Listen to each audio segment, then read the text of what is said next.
Hi, I'm Prachi and today I'm so excited as we launch our punch needle kits. So let's unbox them.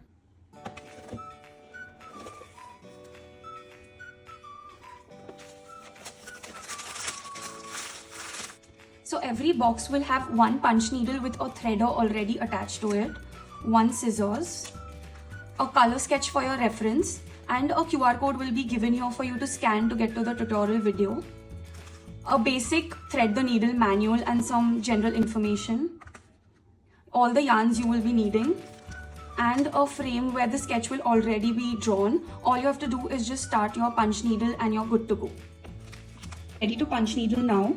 So every box will have a needle and a threader. In the box, the threader is already placed in the needle, but let me show you how to thread the needle. So the needle has adjustments, if you've seen, that differs the length of the needle coming out. And you just have to rotate the bottom of the needle and that's how you can shift. Usually I use C for all of my punch needle, so we'll stick to that. Now if you see, the pointy side of the needle has a hole here. Take your threader, put it through the hole, make sure it's going inside of the needle and it's not coming out like this. Make sure you're putting it inside and through till you see the threader coming out. Now what you have to do is take your thread and you have to put it through the threader. Just make sure it's only a little bit because we have to just pass it through. Pull this threader, the white bit of the threader, till you see your yarn coming out. Make sure the thread has come out from the hole. Always keep a little bit when you start. You don't need that much because it's anyways going to get cut off. So here are a few rules before you start your punch needle. Make sure the thread is left very less because you don't need too much, it's going to get cut off. And make sure the thread here is kept loose, it's not entangled anywhere. Just keep opening it as soon as you feel your thread over here is going to get over. Hold your needle like how you would hold a pen or a pencil. Make sure the flat side of your needle faces you when you start in one direction. When you move upwards, you can just shift the frame and you can continue with the punch needle. I'll show you how. So when you start, put the needle through the fabric. Make sure the blue surface is touching the fabric. Now remove the small part of the thread that we had let loose. Make sure it's again very less because you don't need that much. And just hold the needle however you're comfortable. And now when you lift the needle, make sure you don't lift it too high because then it's going to come off. You pull it. You make sure it's very less. Hold it. Make sure you lift it only a little and then you punch.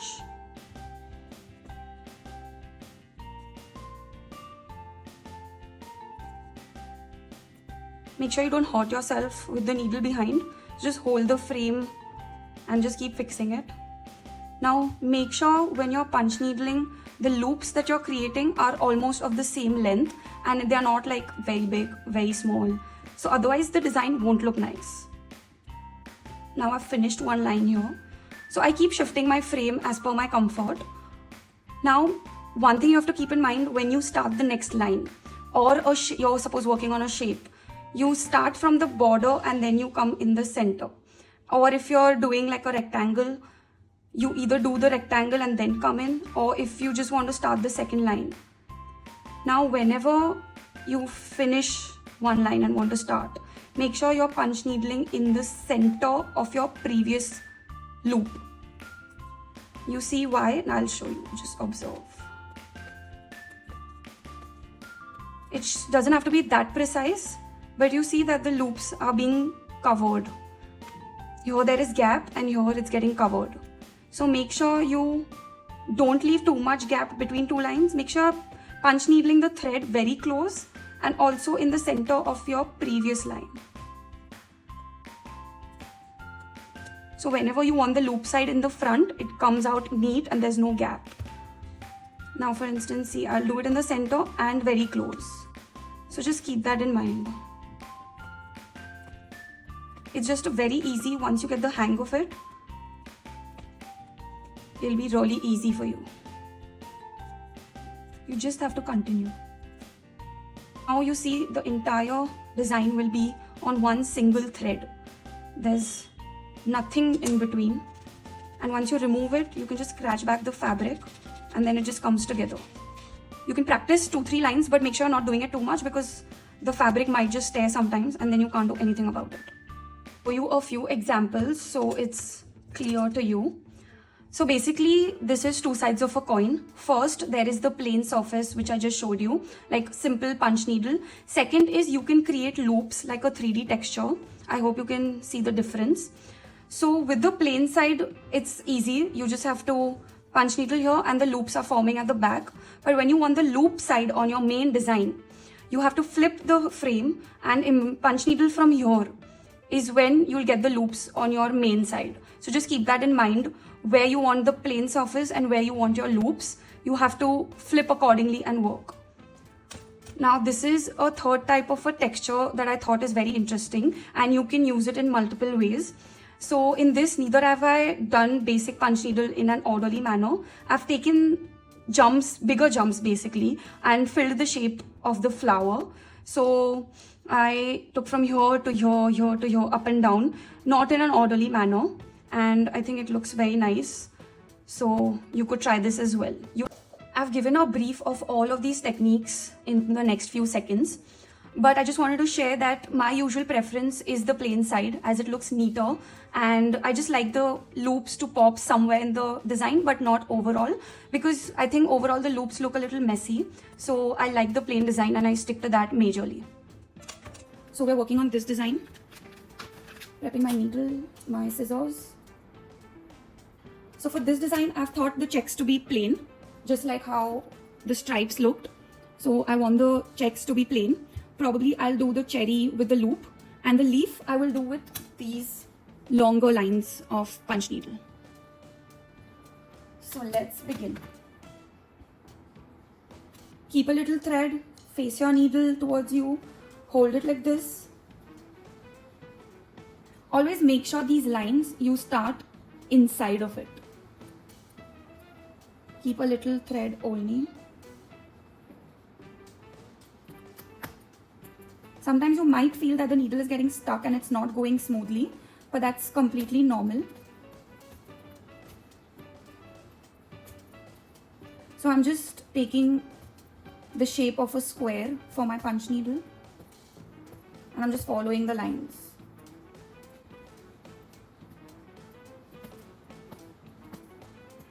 Observe I'm punching it in the center now for my next line, not too far away, not very close. So now I have to follow this and fill in my square. Make sure you're holding it right and not hurting your finger through the punch, through the needle.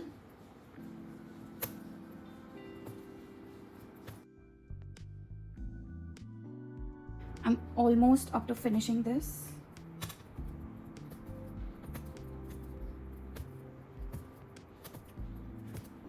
Now this is finished.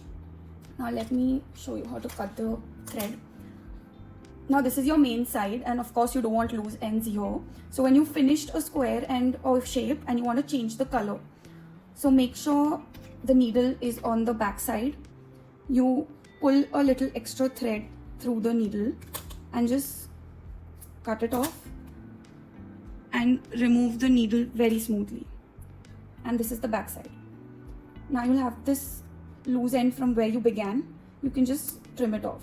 Do not pull it, do not use any pressure because remember everything is in one single thread and if you pull it, the stitches could just come off. So just make sure you do it very delicately. Suppose in the middle of your punching, suppose if this thread comes off and you want to continue again, what you have to do is just pull from behind and make sure it's only a little and the needle is touching the fabric and you can continue again. You don't have to begin from the start. You can just pull it from behind and you can continue punching.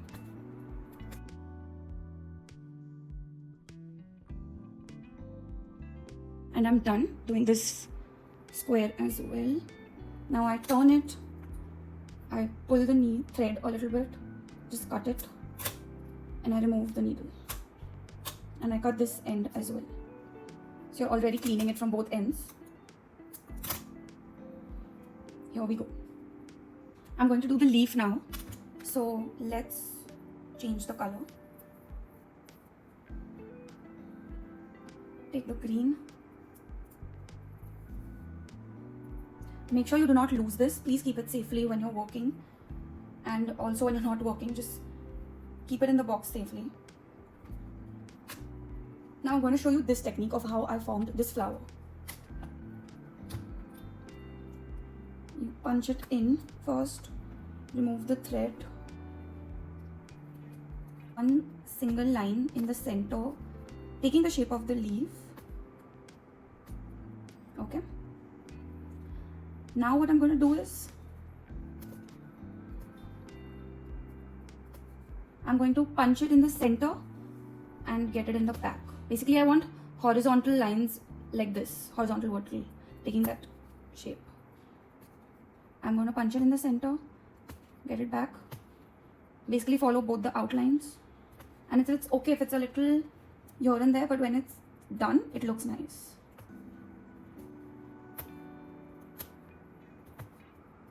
Front and back, front and back.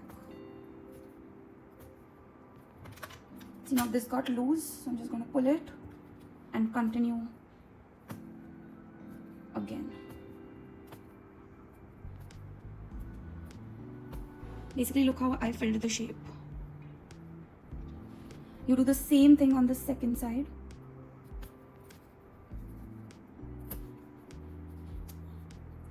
Get it down, you take it up. If you think this doesn't work for you, you can continue doing the flat design as well. That is also okay. It's up to your wish and creativity. I mean, just have fun with it, because that's the whole point. You see how I did the leaf? Now I'm done. I'm going to pull the thread a little so I can cut it. I'm just going to remove this. And can you see how the needle looks? There's a center line and it goes left and right. It looks nice and different. I already finished one cherry and I did the loop side this time on my main side, and the plain side has gone behind. So let me show you how to do with this with the second cherry. So for the loops on your main side, you have to flip the frame and you have to punch here. So the loop side will come on the opposite end.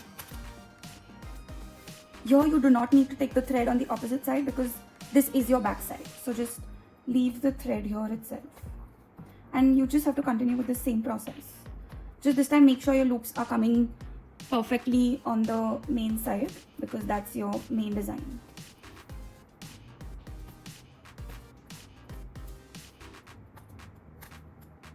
Our second cherry is also ready.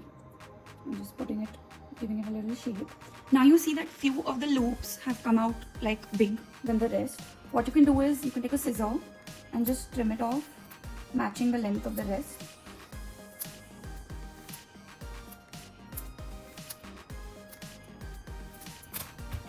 And I think it looks so pretty. Now you can continue the checks all over and your design will be ready. So these are three types that you can play around with. I mean, be creative, have fun. The plain side, the loop side, and this is just like a texture. Now for instance, I have to fill this space with my flat design. This is going to be a little tricky, but it's possible. So let me just show it to you. Just continue. Just like press it against and try and find your space in between the loops.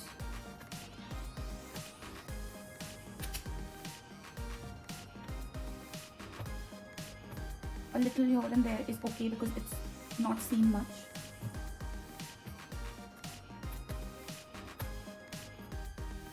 Hope you enjoy making these beautiful punch needle kits for yourself. See you in the next video. Bye.